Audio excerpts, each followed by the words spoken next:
Here is an uncomfortable description of most web applications. They are remote terminals. You click. The click becomes a request. The request crosses an ocean, waits in a queue, updates the one true database, and only then, 200, 400, 800 milliseconds later, does your screen change. Between click and change, the product's honest answer is a spinner. We have normalized this so completely that we design spinners lovingly, as if latency were weather rather than a decision. But notice which products feel impossibly fast. Figma, Linear, Notion on a good day. Multiplayer design, issue tracking that responds like a local app, edits that appear before your finger leaves the key. None of them ask the network for permission to update the screen. They all made the same architectural inversion, and it is the subject of this session. The UI reads and writes a local copy of the data always, and a machine in the background reconciles that copy with everyone else's. That background machine is called a sync engine. The spinner is not weather, it is a choice, and there is another choice available. The inversion is simple to state. In a local first architecture, the application reads from and writes to a local store, in memory, on disk, 100% of the time. Click, write locally, update the screen, zero network in the loop, 0 millisecond perceived latency by construction. Separately, asynchronously, a sync engine ships your local changes up and pulls everyone else's changes down whenever the network happens to exist. Notice what falls out for free. Offline support stops being a feature and becomes a consequence. The app never needed the network to function, so losing the network changes nothing except how stale you are. Instant UI stops being an optimization and becomes the default. Even server load improves because the chatty request per click pattern collapses into batch change streams. So why doesn't everyone build this way? Because we quietly deleted the hard problem and it is time to pay for it. If two people or one person on two offline devices both edit the same thing, someone must merge those edits without a human correctly every time. The entire discipline of sync engines is really the discipline of merging, and there are exactly three schools. School 1, Operational Transforms, OT, the algorithm behind Google Docs. When two edits collide, each operation is mathematically transformed against the other, so both can apply in either order. It works, it is proven at planetary scale, and it is infamous. The transformation functions are subtle, the edge cases multiply, and implementations take years to harden. School 2, CRDTs, conflict free, replicated data types. Instead of transforming operations, you restrict yourself to data structures whose merge operation is commutative, associative, and idempotent. So any two replicas merging in any order probably converge to the same state. No central server required at all. The price is metadata, tombstones, version vectors, per character identifiers, and a real learning curve. School 3 is the one. Nobody puts on conference lights, server authoritative, last writer wins. A central server receives changes and the last write to arrive simply wins at some granularity you choose. It sounds naive. Choose the granularity well and it is anything but. And the most loved collaborative design tool on earth is the proof, as we will see in the case study. CRDTs deserve one honest slide because they are both genuinely beautiful and routinely oversold. The core rule: design your data type so that merging two replicas is commutative, associative, and idempotent. If merges have those properties, convergence is a theorem, not a hope. Any replicas, any network weather, any merge order, identical final state, no coordinator anywhere. The building blocks are concrete, grow only sets where merge is set union. Counter split into per replica tallies summed on read. Last writer wins registers with logical timestamps. And sequence CRDTs for collaborative text where every character carries a stable identity, so concurrent inserts interleave deterministically. The costs are equally concrete. Deletion is not really deletion. Tombstones linger so late. Arriving replicas learn what died. Metadata grows with collaboration history and must be actively compacted. And convergence guarantees say the replicas, AGRE. Not that they agree on what your product intended. A converged state can still be a semantically wrong state if you chose the wrong data type for the field. CRDTs are the right tool when there is genuinely no center, peer-to-peer, offline heavy, multi-device. When you do have a center, you can buy most of the benefit for a fraction of the price. Now the middle path and the design insight that makes it sing. If your product has a server anyway, and almost every commercial product does, you have a central authority, and central authority makes the hardest distributed systems questions evaporate. The order in which changes arrive. ATD server simply is the order. The naive version of this is document level last, writer wins, where two people editing anything at the same time clobber each other's files. Genuinely terrible. The craft is all in granularity. Shrink the unit of conflict until conflicts stop mattering. Model the document as a two-level map.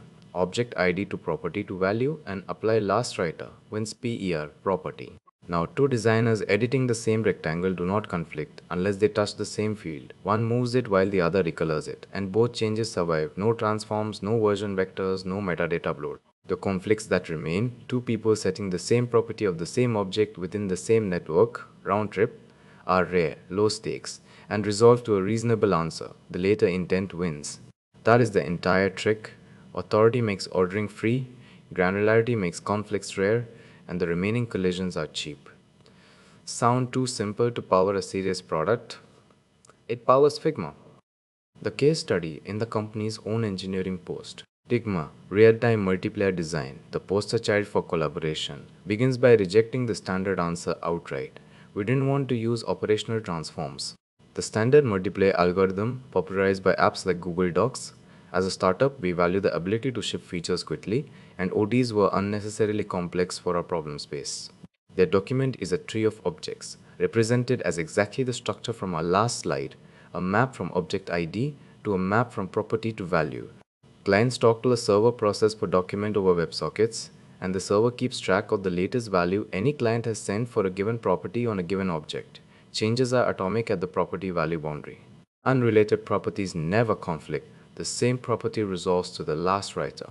And they are refreshingly precise about the theory Figma isn't using true CRDTs. CRDTs are designed for decentralized systems where there is no single central authority. Since Figma is centralized, our server is the central authority, and we can simplify our system. Every choice from slide 5 shipped at scale with the reasoning stated in public. Borrowed ideas from CRDT thinking, spend none of the decentralized stacks. What separates a working sync engine from one that feels right is a handful of details, and Figma's post is generous with them. Offline, clients can go offline for an arbitrary amount of time and continue editing. On reconnection, the client downloads a fresh copy of the document and reapplies any offline edits on top of the latest state. Reconciliation as a deliberate, understandable move. Flickr. When your local change and a conflicting remote change cross on the wire, naive clients briefly show the remote value, then snap back. A visual stutter that destroys trust. Figma's rule: your own unacknowledged change is your best prediction. Discard conflicting server updates until the server acknowledges you, and the pixels never lie to you twice. Ordering children uses fractional indexing, positions as fractions between 0 and 1, so any insert lands between neighbors without renumbering siblings. The one-place property: LWW cannot save you. Two concurrent reparents creating a cycle, A into B, while B goes into A, is handled by authority again. The server rejects parent updates that would create a cycle. Even undo is redesigned for company. If you undo a lot, copy something and redo back to the present. The document should not change. Undo must respect what your collaborators did meanwhile. Architecture sets the ceiling. Details like these are the product. The decision guide, compressed. If you are building a product with a server you control, an issue tracker, a design tool, a CRM, 90% of what gets built start with server authoritative fine-grained last writer wins. It is dramatically simpler to build, to debug, and to reason about. And with property level granularity, it covers almost every real collision your users will ever create. If your requirements genuinely lack a center, peer-to-peer collaboration, sync between a user's own devices without your server in the loop, regulatory or ideological offline. That is what CRDTs are for. And the tax on metadata and semantics is worth paying. User mature library, never bespoke math. Collaborative text is its own kingdom. Character level merging is the one domain where naive LWW is truly unacceptable. You will eat whole sentences. So reach for a proven sequence, CRDT or a battle tested OT implementation as a library, full stop.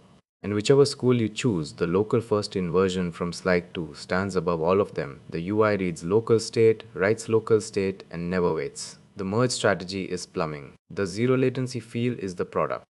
The checklist to steal. 1. The UI transacts with local state. Always, the network is never in the interaction loop. Sync is a background reconciliation process, not a write path. 2. Choose merge semantics per field, not per app. A position once last writer wins. A counter wants addition. A body of text wants a sequence, CRDT, model the document, so each field can have the semantics. Its meaning demands the two-level map makes exactly this possible.